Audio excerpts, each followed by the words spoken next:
When asked, what can your employer do to reduce workplace distraction? 23% said, let's have regular no meeting days. Let's have days where we don't spend hours of our day talking about things that maybe could be better done by email or via memo or something. Or have a 5-minute break. Build in a distraction break, which we call a distraction break, but it's really, let's have a 10 to 15-minute meeting. My husband's office does this. I know a lot of IT people do this. They call them scrum meetings, where you get together and you have a quick check-in about what each person needs to be doing.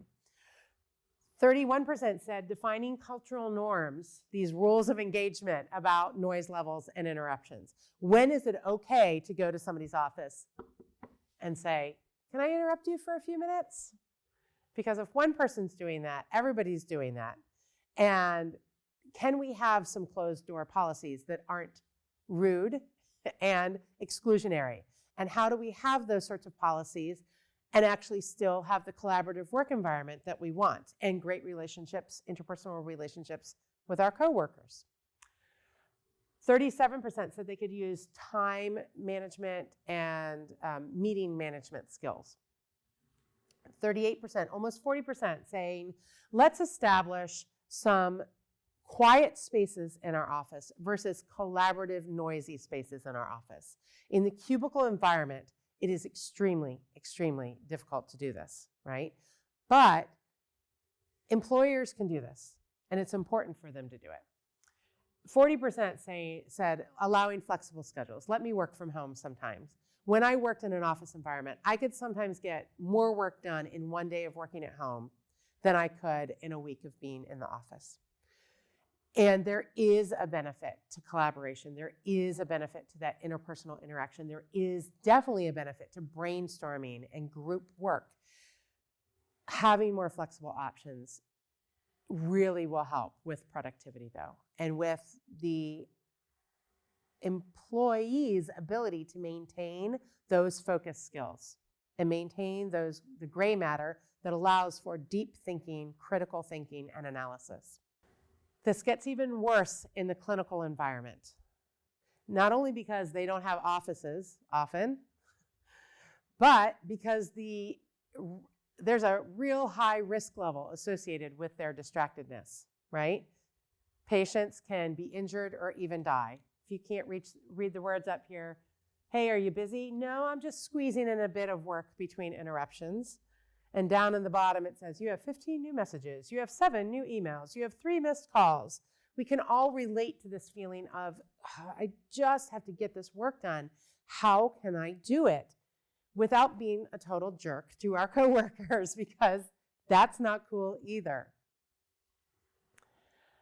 So what can the employers do in the clinical environment? Well, one of the things they can do is they can provide medication safety vests. I've probably provided this presentation to more nurses than I have everybody else combined because they're so challenged by this. This medication safety vest is a new way that they're coping in hospitals with making sure that patients get the right medication in the right doses at the right time. This vest reads, drug round in progress, please do not disturb. And they are often wearing those vests when they're in a specific area of the hospital floor, creating no interruption zones, where this is a place, it is sacrosanct, right? Nobody can come and disturb you. If you are in this location and you're wearing this vest, you get complete focus time. That's really actually a great way of dealing with this medication dispensing problem. Posting signage, this is a no interruption zone. Creating cards instructing nurses how to cope with interruptions and providing the soft skills training. I think that's why I've been asked to present so many times to nurses. How do they get better at focus, concentration, when they're in the patient's rooms and the patient themselves are speaking or the patient's family members are speaking and they're trying to chart and code and write things down? There's some real focus issues there. Now they can say, I really want to address your concerns. Give me just 1 minute so I report this correctly for the safety and health of your loved one. That's a nice way of saying, I really need to not be interrupted for a moment. And then turning their entire focus to the patient, or their entire focus to the patient's families, their loved ones, so that they have great levels of focus and concentration for each thing. The family, believe me, will feel loved and cared for if they know that you are trying to do things well and right for their family member, who's the patient. If you explain it that way, if you just say, just a minute, just a minute, just a minute, I'll be right with you, just a minute, that feels like you're brushing them off, right? But if you say what I said before, I just need a moment to capture this information correctly for the safety and health of, fill in the name, your loved one who's the patient. I really want to give you my full attention. Just give me a minute. That feels totally different, right? And you feel like, oh yeah, nobody is allowed to interrupt this nurse right now, right? You would actually be kind of the gatekeeper in that situation. So it's important. What are the employees' responsibilities? Because the employees really have responsibilities too. It's not all on the employers. And as you said, there are some places where the employers are trying to create nice rules and nice rules of engagement for those switch costs, to limit those switch costs.